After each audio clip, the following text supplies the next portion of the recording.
Hello, everyone, and welcome. I'm Joey Bridges. I am joined by my brother James. And are you working today? I just want to ask because Jamie and I were on the road today, and it didn't seem like anybody else is on the road. Yeah, it seemed very light. Yeah. Seemed very light, but it is what it is. We're here. It's a great time of year to get stuff cranked up. All right, Facebook, talking with customers, talking with prospects. Today we want to talk about talking with customers and those who've already bought from you, and what what your plan is for that. Do you have a plan? Because Jimmy had some interesting conversations with clients over the weekend.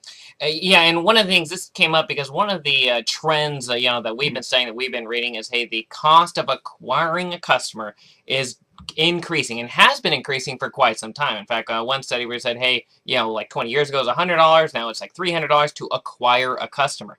So if you're only going after new customers, your profit per person is actually going down.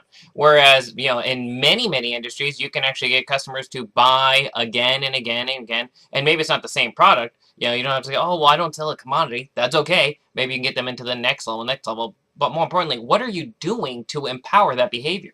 Yeah, for example, and we were talking with one client who sells a high ticket item. Now, in a survey of their customers, by the way, you can write that one down. That's always a good idea to ask. Ding.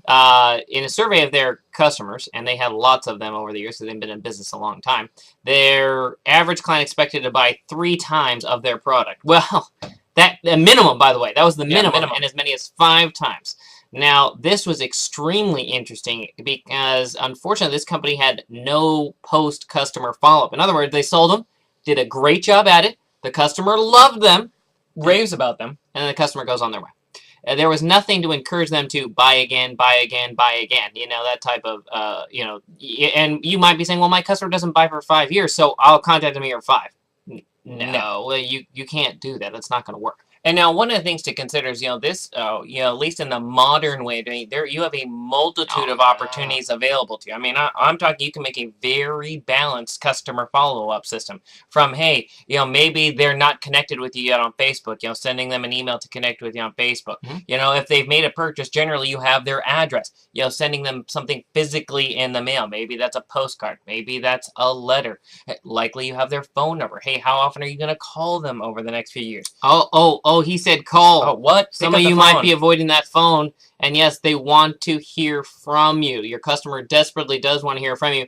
It's part of the reason why we don't announce every new fan page we do, but we do announce a few of them, the unique ones, and well, they're all unique. But we announce a lot of different projects like that when people we get permission, we announce them. That's another way of telling you. Did you sell a product? They announce it on your fan page. Yeah.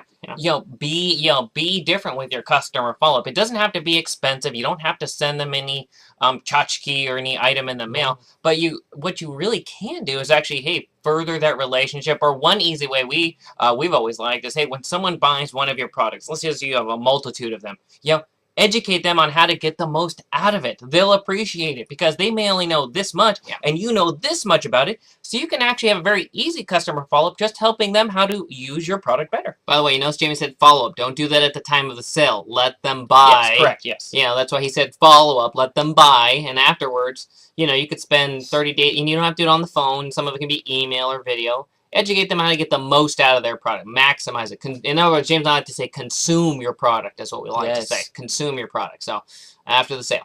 It's very key. Don't, bog it down the sale. All right. So today, what James and I want you to... Here's the question. How are you getting your customers to buy again? Whether it's your product or another product that's related to you. So that's the question. How are you getting your customers buy today? But, buy again in the future from you. What's your post-customer follow-up? So we want you to look at, that's the question. What is the answer? Post, let us know. Obviously, ask us questions. We can help you answer it. On behalf of James, I'm Joey Bridges. To your success with your Facebook marketing efforts.